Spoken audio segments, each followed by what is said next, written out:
Le problème quand tu décides d'adapter une œuvre en deux parties, c'est que la première peut vraiment faire office d'œuvre de transition.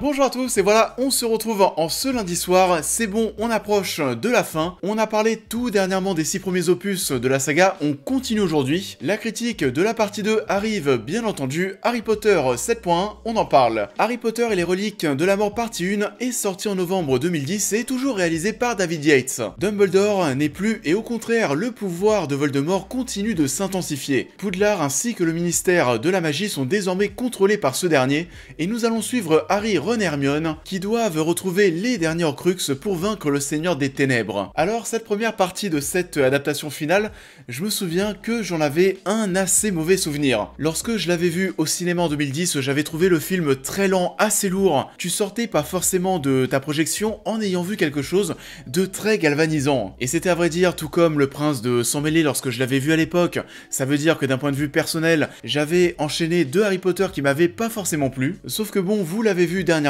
Le Prince de Sang Mêlé aujourd'hui, quand je le revois, je vois un autre film. Et le problème, c'est que les reliques de la mort partie 1, en le revoyant maintenant, je ne vois pas non plus un mauvais long métrage, c'est juste que oui, il reste quand même très lent, trop lent, et malheureusement, du coup, il y a encore trop peu de choses qui me stimulent. Ce sont des heures sombres, c'est indéniable. Notre monde n'a sans doute jamais connu de plus grande menace que celle-ci.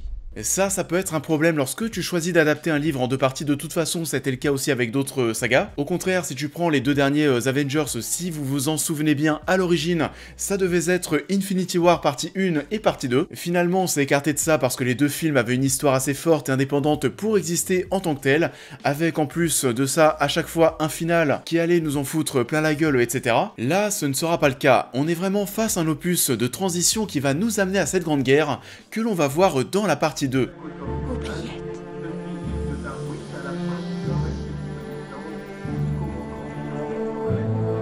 Et en parlant de guerre, justement, oui, Harry Potter et les reliques de la mort est une œuvre qui va vraiment s'inspirer des guerres que nous avons connues, notamment la Seconde Guerre mondiale pour développer son univers. Une famille de Moldus est assassinée comme on peut le voir dans le journal. Les Dursley, quant à eux, vont quitter leur domicile comme on peut la voir dans notre propre monde lorsqu'on essaye de fuir la guerre, fuir les bombardements. Je comprends toujours pas pourquoi il faut qu'on parte. Parce que nous ne sommes plus en sécurité ici. On va se retrouver plus loin dans le film face à des nouvelles choses qui nous ramènent à cet état de guerre et cette lutte contre les Moldus qui vont être indirectement représentés comme les Juifs qui avaient été maltraités par le nazisme. On va avoir Voldemort qui va tenir des discours racistes à leur égard, ses affiches comme quoi les Sandbourbes sont un danger, cette statue on voit des Moldus esclaves carrément écrasés par ce qu'ils doivent porter, mais aussi Ron qui va écouter la radio en espérant ne pas entendre les noms des membres de sa famille, comme on l'avait en temps de guerre pour annoncer l'identité des hommes et des femmes qui y ont laissé malheureusement la vie. On est donc dans un long métrage qui ne va pas forcément être pour le coup et pour une fois plus mature et plus sombre au niveau de ses visuels etc. que l'opus précédent, mais plutôt au niveau de ses thématiques sur lesquelles il se repose pour nous mettre dans une ambiance en temps de guerre. Heureusement, aujourd'hui, la liste est courte. Jason et Alison Denbright. Ah, merci. Bella, Jack, Charlie et Madge Farley. Joe Laurie. Et c'est du coup un film qui va être très différent des autres. Déjà pour revenir sur l'aspect visuel de l'œuvre, on est revenu quand même sur quelque chose qui va moins chercher à briller par sa photo que Le Prince de Sang Mêlé bien sûr. On a voulu repartir sur quelque chose de plus réaliste entre guillemets, sachant qu'à l'époque Harry Potter 6 avait un petit peu déchaîné les passions, mais on est surtout dans une œuvre où pour la première fois nous ne serons pas et nous n'irons pas à Poudlard. Et c'est bête, mais niveau ambiance, ça change beaucoup de choses. On sent qu'il y a une rupture avec le monde magique que l'on connaissait. On va se retrouver cette fois-ci assez paradoxalement dans une sorte de road movie où les personnages vont devoir à la fois courir à toute vitesse après les Horcruxes que l'on doit retrouver pour vaincre Voldemort, mais aussi courir pour éviter les Mange-Morts qui cherchent à tout prix à attraper Harry.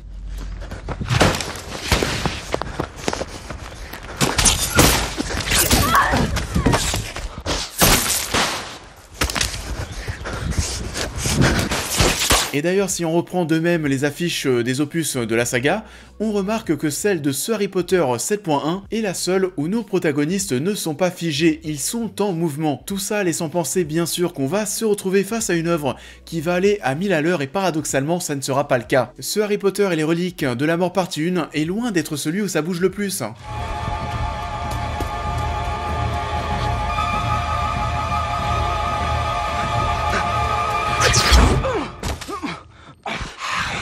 Malgré ça, oui, on va quand même se retrouver face à des scènes qui sont plutôt cool à suivre. Celles où tous les personnages vont prendre l'apparence d'Harry afin de le protéger face à Voldemort. D'ailleurs, pour cette scène, Daniel Radcliffe a donc dû jouer tous ses rôles en tentant de reproduire les mimiques des personnages qui se cachent derrière cette nouvelle apparence. La confrontation qui va suivre est courte mais intense et d'ailleurs là aussi, on nous pose dans une ambiance assez dure où tout le monde peut mourir à n'importe quel moment. On va le voir avec Folleuil, un personnage qui est puissant, qui est marquant, et bah lui, on va t'annoncer sa mort comme si de rien n'était sans rien voir. On s'en moque, tout le monde peut mourir à partir de maintenant.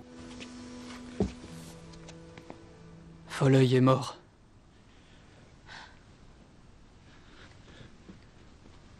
On va retrouver Ombrage qui, comme je vous le disais dans ma critique de l'Ordre du Phénix, est un personnage que j'adore détester, donc la retrouver c'est plutôt cool. J'ai adoré cette séquence de l'infiltration du ministère où Ron, Harry et Hermione vont prendre l'apparence d'autres personnes. On a aussi une certaine légèreté qui va se dégager de cet opus malgré ces temps de guerre, en apportant des touches d'humour qui passent plutôt bien et en accord avec la photographie moins dark, vont chercher à parler à un public plus large.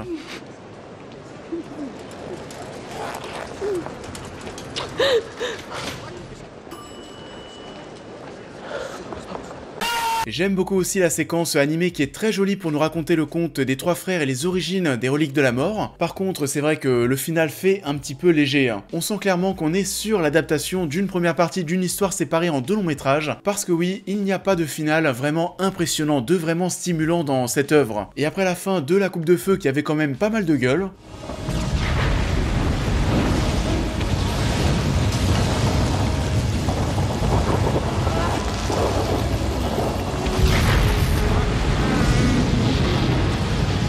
le combat de Voldemort et Dumbledore dans l'Ordre du Phénix et le choc de la mort d'Albus Dumbledore par Rogue, oui, cette fois-ci, on n'est pas sur quelque chose qui va nous marquer. C'est assez logique en soi vu du contexte, hein, mais tu sors de ta séance de cinéma avec ce petit sentiment de manque.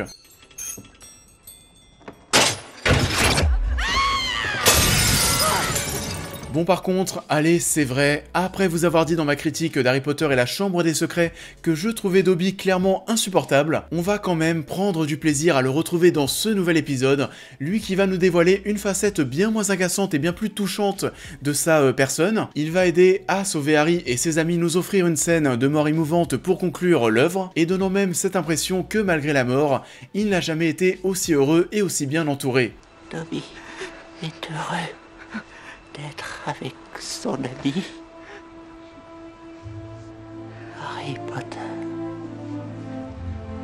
Et après avoir parlé de tout ça, parlons désormais de certains personnages parce que là aussi on va se rendre compte, en temps de guerre, que tout ce petit beau monde va être un petit peu chamboulé par ce qu'il se passe. On peut commencer par Drago par exemple, lui qui était une des pièces centrales d'Harry Potter et le prince de sang mêlé. On pouvait déjà le voir dans cet opus être effaré par tout ce qu'il était en train de se passer, ces mauvaises choses auxquelles il a indirectement participé. Dans ce Harry Potter 7.1, on sent pour le coup que cette guerre le ramène à un état où il n'a plus envie de faire le mal, n'a pas envie de finir comme son père qui a été présenté comme quelqu'un de très charismatique, de très fort en tout début de saga, mais qui est finalement clairement l'un des pantins de Voldemort qu'il ne respecte même pas. Donne-moi ta baguette.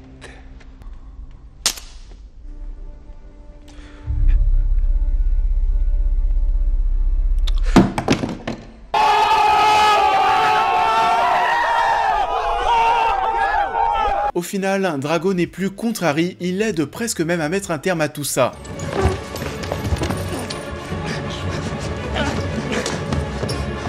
On va voir au contraire que le bien peut aussi devenir mauvais, ça va d'ailleurs être bien plus souvent le cas dans l'œuvre, comme le père de Luna par exemple qui va avoir un comportement assez étrange durant cette scène vis-à-vis de nos trois héros, on apprendra par la suite que son objectif était de conserver les trois protagonistes chez lui jusqu'à l'arrivée de l'armée de Voldemort. Et ça car sa fille Luna a été enlevée par ce dernier lui-même, on met en avant la trahison qui peut surgir en temps de guerre. Ça ne fait rien, il faut qu'on parte de toute façon.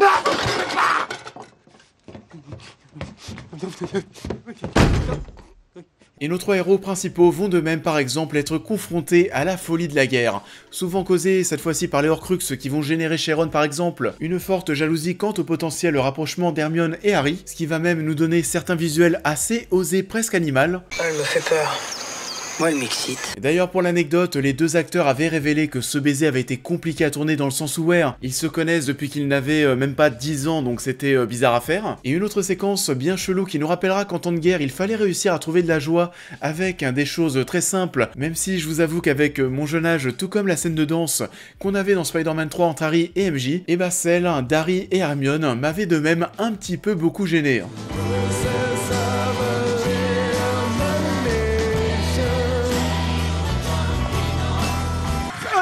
Sans compromis, et ça! Et vous l'avez donc compris, bien qu'Harry Potter et les reliques de la mort partie 1 ne soit pas un mauvais film, j'avoue que je n'ai pas forcément d'attache avec cet opus. L'intrigue est assez molle, on est clairement face à un film de transition qui d'un point de vue artistique perd de sa superbe par rapport au Prince de Sang Mêlé, mais qui nous prépare tout de même à accueillir cette grande guerre finale qu'on attendait tous.